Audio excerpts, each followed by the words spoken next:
Tanker जो mafia चल रहा है दिल्ली में उसको दुरुस्त करना बहुत ज़रूरी है, बशर्ते इसके कि कभी दिल्ली के ऊपर, कभी हरियाणा के ऊपर, कभी हिमाचल प्रदेश के ऊपर आरोप लगाने की पानी नहीं आ रहा है। देखिए, ये इशू पिछले कई दिन से चल रहा है और मीडिया के लोग इसको देख रहे हैं। मेरे से भी कई बार इस विषय में पूछा गया है। हमारा कंसिस्टेंटली स्टैंड यही रहा है और हम हमेशा यही बात कहते रहे हैं कि हम पूरा पानी दिल्ली को दे रहे हैं, बल्कि जितना उनका हक है उससे ज़्यादा पानी हम दे रहे हैं। हम शुरू से इस बात के प्रति जागरूक हैं कि नेशनल कैपिटल में किसी तरह की पानी की, ड्रिंकिंग वाटर की अव्यवस्था ना फैले। हमारी कोशिश हमेशा ये रहती है कि पानी उनको पूरा दिया जाए और वो उस पानी का कैसे इस्तेमाल करते हैं, उसका मैनेजमेंट कैसे करते हैं, वो उनकी जिम्मेवारी है। अगर हमारा पूरा पानी देने के बाद भी उनको पानी की कमी महसूस होती है तो मैं शुरू से ये कहता रहा हूँ, हमारा स्टैंड यही रहेगा कि वो अपने अंदर के मैनेजमेंट को देखें कि कहाँ कमी है। पानी की कमी नहीं है। सर, पिछली सुनवाई के दौरान सुप्रीम कोर्ट ने कहा था कि हिमाचल से पानी देने की बात कही थी और हरियाणा को सहयोग करने की बात भी जो है वो कही थी। तो फिलहाल क्या सिचुएशन है? पानी हिमाचल की ओर से दिया जा रहा है, क्या है? अगर हिमाचल की तरफ से पानी आता तो हम तुरंत उसको आगे दिल्ली को भेज देते। उसमें अगर उस ऑर्डर को आपने पढ़ा होगा तो उसमें ये भी था कि अपर यमुना रिवर बोर्ड उसको वेरीफाई करेगा पानी को, और वेरिफिकेशन के बाद में हरियाणा गवर्नमेंट उसको, हरियाणा सरकार उसको आगे दिल्ली को भेजेगी। लेकिन वो पानी आया ही नहीं, वेरीफाई नहीं हुआ। और सर, क्या किल्लत हो रही है पानी की? सर, क्या हरियाणा के पास भी कम पानी है? क्योंकि एक बार हरियाणा ने भी कहा था कि हमें जितना पानी मिल रहा है उसके हिसाब से हम आगे दे रहे हैं। क्या पानी की कमी हरियाणा में भी है? देखिए, इसको अगर इस पानी के विषय को आप समग्र रूप से देखें, हरियाणा कई तरह से पानी की समस्याओं से जूझ रहा है। माननीय सुप्रीम कोर्ट ने 2002 में स्पष्ट आदेश दिए थे कि SYL नहर बने और SYL के थ्रू हरियाणा का जो पानी है, वो सतलुज रावी का जो पानी है, ब्यास का पानी है, वो पानी यहाँ आए। लेकिन सुप्रीम कोर्ट के आदेश के बावजूद भी, माननीय सुप्रीम कोर्ट के बार बार कहने के बावजूद भी आज तक उस फैसले पे अमल नहीं हुआ। दूसरी तरफ हमारी जो हासीबुटाना कैनाल बनाई थी, जो पूरी तरह से आंतरिक जो पानी का वितरण था उसके लिए बनाई गई थी, हमारा इंटरनल अरेंजमेंट था, उस पर भी पंजाब सरकार ने स्टे ले रखे। अब आज की स्थिति में मुझे एक बड़ी अजीब सी बात ये लगती है कि दिल्ली में भी एक उसी पार्टी की सरकार है जिस पार्टी की सरकार पंजाब में है।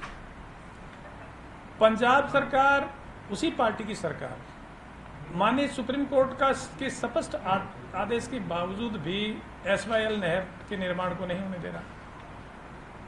और उसी पार्टी की सरकार दिल्ली में जो बैठी है, वो हम पूरा पानी देने के बाद भी हमारे से और पानी की डिमांड करते हैं। बार बार माननीय सुप्रीम कोर्ट में जाते हैं।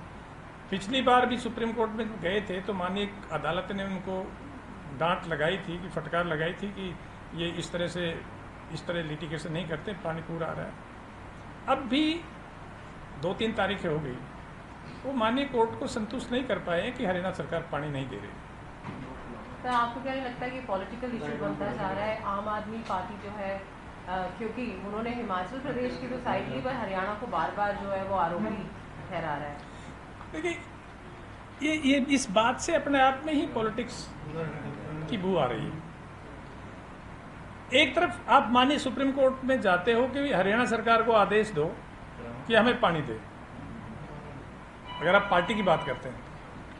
उन्हीं की सरकार, पंजाब में सरकार उन्हीं की है, माननीय सुप्रीम कोर्ट के आदेश के बावजूद भी उसकी पालना नहीं कर रहे। पानी हम पूरा दे रहे हैं, इसके बावजूद भी बार बार मामले को कोर्ट में घसीटा जाता है। केवल राजनीति है। और मैं एक बार पुनः स्पष्ट कर दूं कि राष्ट्रीय राजधानी को पानी देना ये बहुत सेंसिटिव मामला है, संवेदनशील मामला है, और हरियाणा सरकार ने ना कभी पहले कोताही की थी, ना आगे कोई कोताही करेंगे।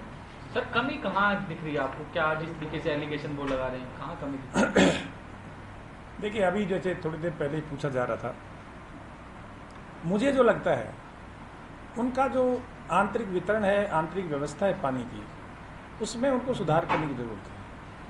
कई बार हम क्या करते हैं कि केवल राजनीतिक फायदे के लिए, पॉलिटिकल गेन के लिए हम बहुत सारी फ्री शिप्स अनाउंस कर देते हैं, और विशेषकर बिजली पानी के मामले में जब तक लगातार आप उसका आधारभूत ढांचा, उसका इंफ्रास्ट्रक्चर आप लगातार उसको सुधार नहीं करते रहोगे तो वो बहुत जल्दी वो ढांचा कोलैप्स कर जाता है, फेल हो जाता है।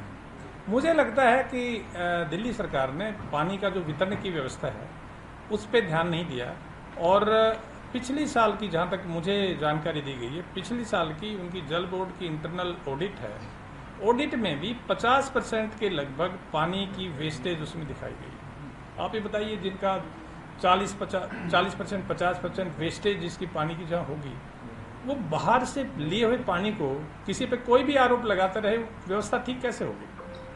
सर, लेकिन जैसे कि सरकार ने हरियाणा का एफिडेविट उसको खारिज कर दिया कि वो पानी कम दे रहे हैं, और हमारे ऊपर आरोप लगा रहे जो एफिडेविट हरियाणा सरकार ने दिया है इस रिपोर्ट के आधार पर। देखिए, आरोप किसी पे लगाना बड़ा आसान है, लेकिन आरोप ठीक है गलत है ये तो माननीय कोर्ट फैसला करेगी। माननीय अदालत का फैसला आने तो फिर पता लग जाएगा कौन गलत बोला, कौन झूठ बोला।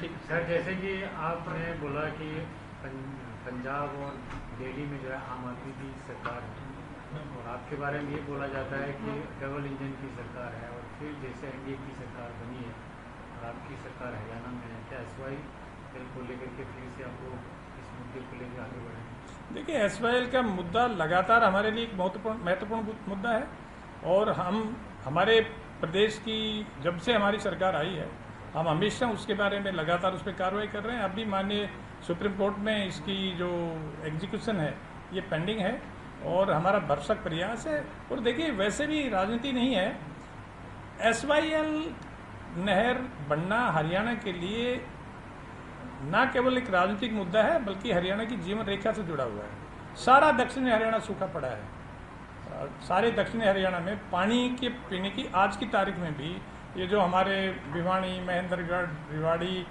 इवन गुड़गांव तक पानी की दिक्कतें हैं, तो हमारे लिए वो बहुत महत्वपूर्ण मुद्दा है, और हम उसको एसवाईएल नहर बनवाने का प्रयास लगातार जारी रखेंगे, और आखिर में एसवाईएल बन के रहेगी।